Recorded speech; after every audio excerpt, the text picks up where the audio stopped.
আসসালামু আলাইকুম সবাইকে। ওয়াইএসএস ইংলিশ কেয়ারের পক্ষ থেকে শুভেচ্ছা আপনাদেরকে। আমরা আজকে ট্যাগ কোয়েশ্চেন, যেটা যশোর বোর্ড 2025 সালে আসছিল ট্যাগ কোয়েশ্চেন, এটা হচ্ছে এসএসসির কোয়েশ্চেন। তো আমরা এটা সলভ করব। দেখেন প্রথম সেন্টেন্সটা, নোবডি ট্রাস্ট এ লায়ার। তো এই সেন্টেন্সটার মধ্যে আমরা প্রথমে ট্যাগ কোয়েশ্চেন করার সময় মূলত হচ্ছে প্রথমে দেখতে হবে ভার্বটা কি আছে। তো ভার্ব হচ্ছে ট্রাস্ট। ভার্বের সাথে যখন এস থাকবে, যদি বাক্যের মধ্যে অক্সিলারি ভার্ব না থাকে, আমার থেকে ডু, ডাস, ডিড এই তিনটা ভার্ব থেকে আনতে হবে। যেহেতু ভার্বের সাথে এস আছে, এটা প্রেজেন্ট ফর্মে আছে, কিন্তু ডাস হওয়ার কথা, কিন্তু এখানে লিখতে হবে ডু, কারণ এরপর আমরা নোবডির জন্য দে বসাবো। আর নোবডি হচ্ছে নেগেটিভ, সেজন্য অক্সিলারি ভার্বের পর নট আসবে না। আর নোবডির জন্য বসবে দে, তাহলে হবে ডু দে। আমরা একটু শর্টকাটে মনে রাখবো, সেটা হচ্ছে নোবডি থাকলে দে বসে। আর দেটা কি হিসেবে বসে এটা লিখে রাখবো, প্রনাউন হিসেবে বসে। এর পরবর্তী সেন্টেন্সটা দেখেন, a liar has to lead a মাইজারেবল life.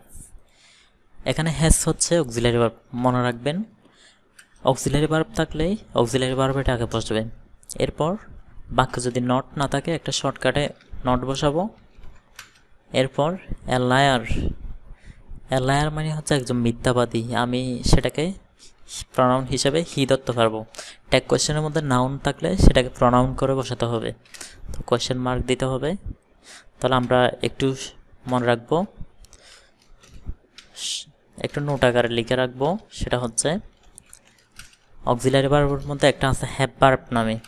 তাহলে হ্যাভ ভার্ব আছে তিনটা, এগুলোকে বলো অক্সিলারি ভার্ব। একটা হচ্ছে হ্যাভ,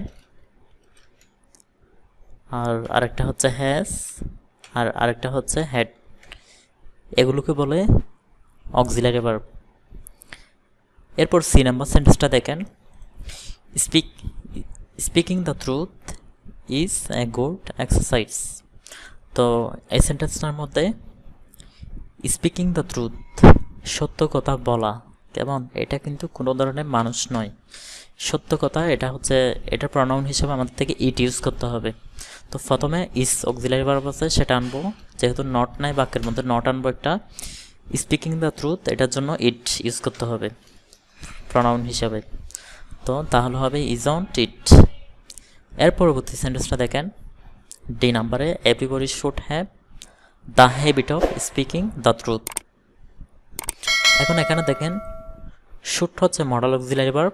যখন দুইটা অক্সিলারি ভার্ব একসাথে থাকবে, প্রথমটাকে বলবো মডাল অক্সিলারি, পরেরটাকে বলবো মেইন। তো তাহলে সেই হিসাবে শুডটা হচ্ছে এখানে মডাল অক্সিলারি ভার্ব। তাহলে প্রথমে শুড লিখব,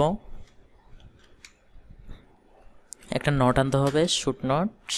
এভরিবডির জন্য দে বসে, সো দে বসাবো, তাহলে হবে শুড নট দে। ট্যাগ কোয়েশ্চেনের ক্ষেত্রে আমরা এই নাম্বারের জন্য সারা জীবন একটা শর্টকাট মনে রাখতে হবে। শর্টকাটটা হচ্ছে, কখনো যদি লেটস থাকে অথবা লেটার্স থাকে, তাহলে আমরা ট্যাগ কোয়েশ্চেনের সোজাসুজি শ্যাল উই বসাবো। এটাই হচ্ছে লেটসের নিয়ম। তো এটা একটু নোট করে নেওয়া যাক, আমি হাইলাইট করে দিচ্ছি। তাহলে এই বাক্যটার মধ্যে দেখেন, let us always speak the truth. তাহলে শুরুতে কি আছে, লেট আস, তাহলে শেষে কি বসাবো, শ্যাল উই, তাহলে শ্যাল উই। তাহলে এটাই ছিল আজকের যশোর বোর্ডের 2025 সালের কোয়েশ্চেন। 2025, 24, 23 সবগুলো বোর্ডের সমাধান পেতে চ্যানেলটি অবশ্যই সাবস্ক্রাইব করে লাইক বাটনে হিট করবেন। সবাইকে আসসালামু আলাইকুম ওয়া রাহমাতুল্লাহ।